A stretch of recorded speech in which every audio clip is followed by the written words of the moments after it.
Pada malam dini hari tanggal 7 Juli 2022 sekitar pukul 00 Bapak Ferdy Sambo dan Ibu Putri merayakan hari ulang tahun pernikahan di rumah Magelang. Seperti biasanya pada perayaan-perayaan sebelumnya, suasana sangat hangat, terpancar kebahagiaan pada kami semua yang ada di rumah. Pada pagi hari Bapak Ferdy Sambo harus kembali ke Jakarta karena tugas, sedangkan Ibu Putri tetap berada di rumah Magelang untuk memantau putrinya yang baru masuk di sekolah SMA Taruna Nusantara. Tidak pernah terbayangkan sedikit pun ada kejadian pada malam hari tanggal 7 Juli 2022 di rumah Magelang yang selanjutnya membuat saya dituduh melakukan bentuk perbuatan melawan hukum.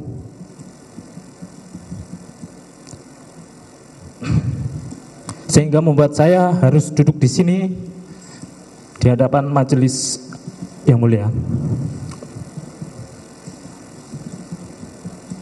untuk membacakan nota pembelaan atau pledoi pada hari ini.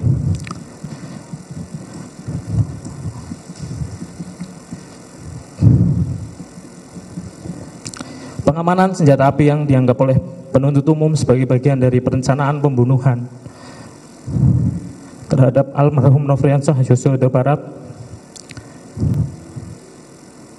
Dengan tegas saya sampaikan bahwa saya tidak pernah tahu ada rencana pembunuhan.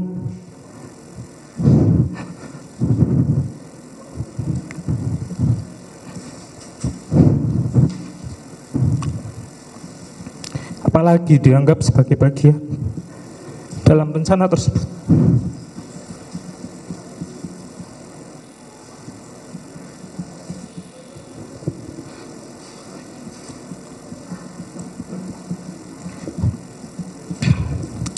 Pada saat itu terjadi keributan antara almarhum Yosua Nofriansah Huta Barat dengan Om Kuat Ma'ruf, yang berdasar cerita dari Om Kuat Ma'ruf sempat menggunakan pisau untuk mengejar almarhum Nofriansah Yosua Huta Barat.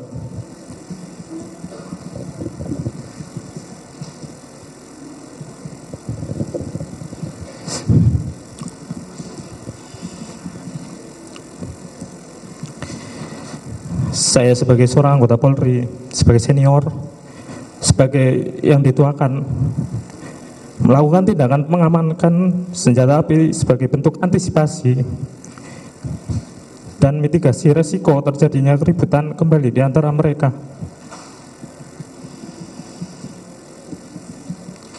Upaya pengamanan terhadap pisau yang dipakai juga sudah saya lakukan malam itu. Dan tindakan pengamanan senjata api sudah saya sampaikan langsung terhadap almarhum Yosua. Saya sama sekali tidak mengetahui ada permasalahan antara almarhum Nofriansah Yosua Huta Barat dengan Ibu Putri.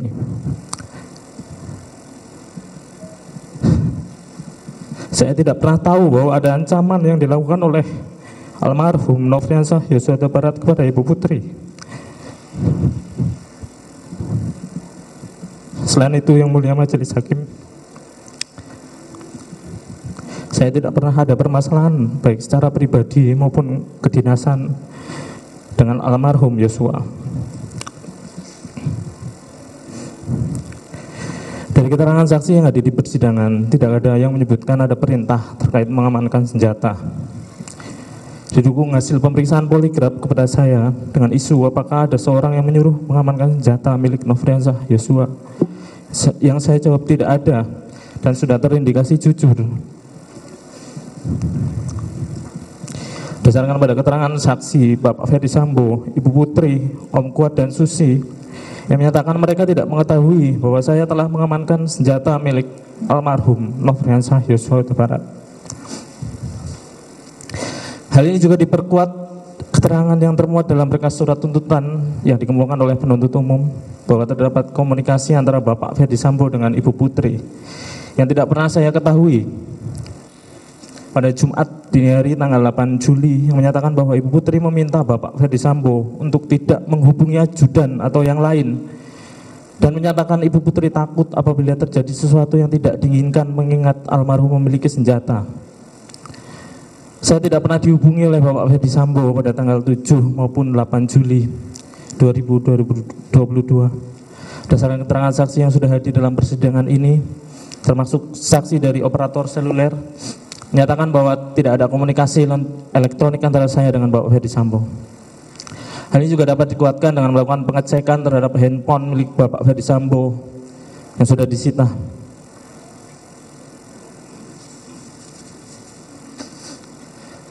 Mohon izin yang melanjutkan yang mulia majelis hakim. Pagi hari tanggal 8 Juli 2022,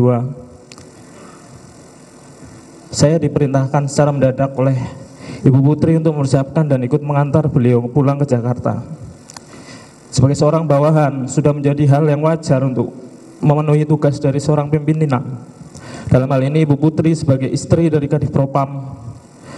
Perintah yang disampaikan juga jelas, tidak ada kaitannya dengan tuduhan yang mengatakan saya sudah mengetahui dan menghendaki kemungkinan dilakukannya sesuatu terhadap almarhum Nofriansah Yosua Huta Barat.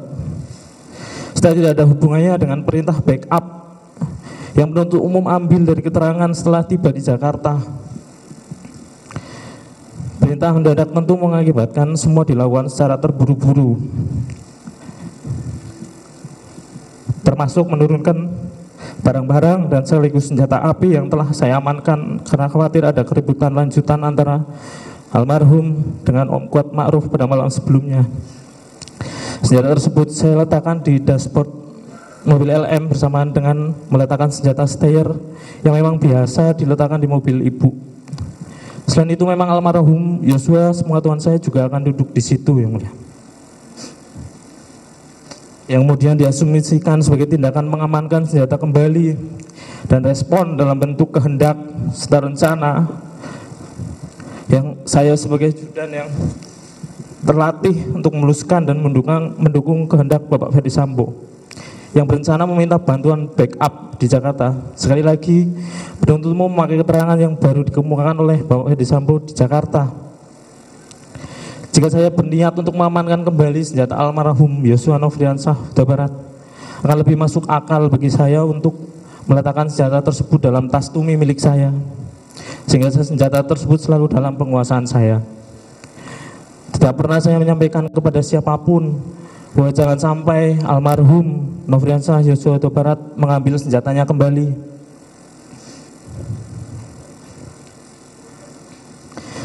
Setelah selesai kendaraan dan barang-barang disiapkan, sudah menjadi tugas saya untuk melakukan pengecekan ulang dalam rumah, memeriksa barangkali masih ada barang milik Ibu Putri yang tertinggal.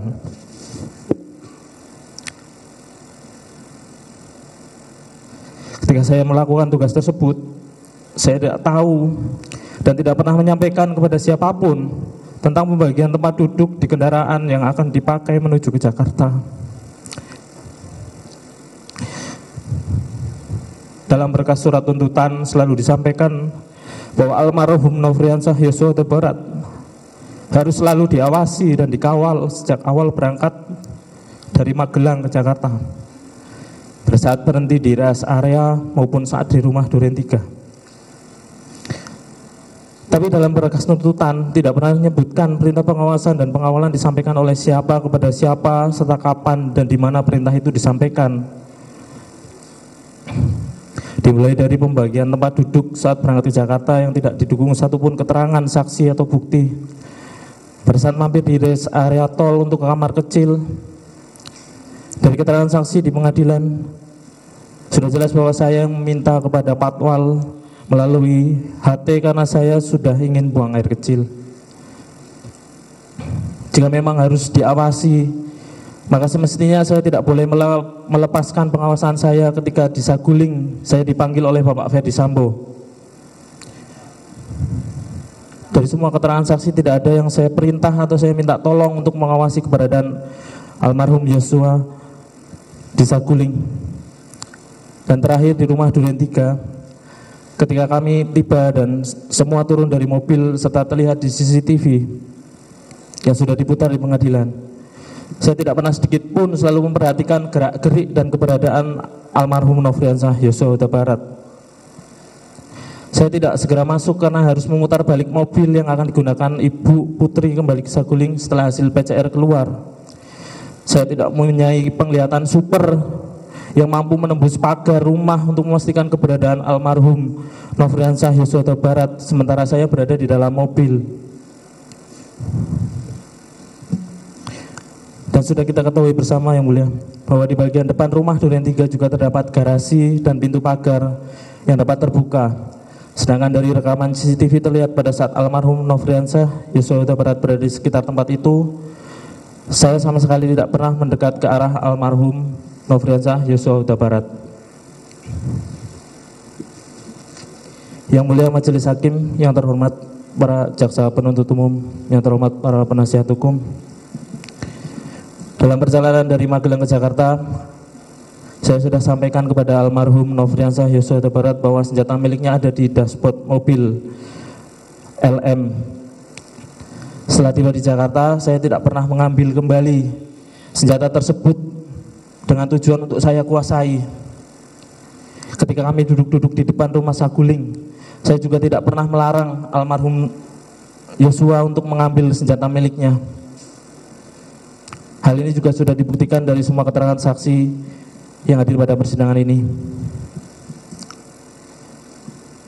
Selanjutnya saya mendapat perintah dari Bapak Ferdisambo untuk naik ke lantai 3 rumah Saguling. Sebagai bawahan tentunya saya mematuhi apa yang diperintahkan oleh pimpinan saya. Saya tidak tahu apa maksud dan tujuan Bapak Ferdisambo memanggil saya waktu itu. Percakapan yang terjadi antara saya dan beliau tidak seperti apa yang dikemukakan dalam berkas surat tuntutan saya. Setelah Bapak Ferdisambo menyampaikan bahwa ibu sudah dilecehkan almarhum Yosua, beliau berbicara kembali kepada saya mau panggil dia, kamu backup saya, amankan saya. Kalau dia melawan, kamu berani nggak tembak dia? Dan saya jawab, tidak berani Pak, saya tidak kuat mentalnya. Permintaan yang saya tolak itu disampaikan secara runtut dan langsung, mulai dari panggil, backup, dan amankan, serta jika melawan berani menembak atau tidak. Tidak pernah ada penyampaian akan memanggil kapan dan di mana, serta tidak ada dan tidak pernah disampaikan ataupun diisyaratkan pula bahwa Bapak Ferdisambo mempunyai niat untuk membunuh almarhum Nofriansyah Yosua Huta Barat. Ketika mendengar bahwa ibu sudah dilecehkan, hal itu sontak membuat saya terkejut dan bertanya-tanya perbuatan sejauh apa yang sudah dilakukan oleh almarhum Yosua kepada ibu putri. Saya turun ke lantai 1 sambil terus memikirkan hal tersebut. Apa yang Bapak Ferdisambo maksud dengan pelecehan itu? Peristiwanya di mana yang beliau maksud? Perasaan saya berkecamuk antara bingung, cemas, serta takut. Apalagi pada saat menyampaikan hal itu Bapak Ferdisambo dalam keadaan menangis dan penuh dengan emosi. Dalam kekalutan tersebut saya menyampaikan kepada Richard bahwa dia dipanggil oleh Bapak Ferdisambo di lantai 3 tanpa tahu apa yang hendak disampaikan oleh Bapak Ferdisambo. Saya duduk di depan rumah Saguling, hati dan pikiran saya tidak tenang memikirkan perbuatan apa yang dilakukan oleh almarhum Yosua. Saya tidak pernah menyangka jika almarhum Yosua sampai berani dan tega terhadap ibu putri. Yang mulia majelis hakim yang saya hormati, sudah menjadi suatu prosedur dan kebiasaan bahwa setiap kembali dari luar kota wajib bagi keluarga dan perangkat Bapak Ferdisambo yang akan menetap untuk melaksanakan PCR dan isolasi. Ketika diminta oleh ibu putri untuk mengantar ke tempat isolasi, sudah sepantasnya saya sebagai bawahan menjalankan perintah tersebut. Apalagi hal itu adalah perintah yang sudah biasa saya lakukan sehari-hari. Semua perangkat sudah tahu urutan kebiasaan dan prosedur yang ada. Ikutnya almarhum Nofriansyah Yosua Huta Barat ke tempat isolasi bukan atas ajakan atau perintah dari saya. Dapat kita lihat bersama dalam CCTV, pada saat ibu putri meminta saya untuk mengantar isolasi, saya sama sekali tidak ada interaksi dengan almarhum Yosua dan tidak ada keterangan saksi atau bukti yang menyebut saya mengajak almarhum Yosua untuk ikut ke tempat isolasi. Saya tidak pernah tahu jika Bapak Ferdisambo akan menuju rumah Duren 3. Sepengetahuan saya, Bapak Ferdisambo akan menghadiri undangan untuk bermain badminton di Depok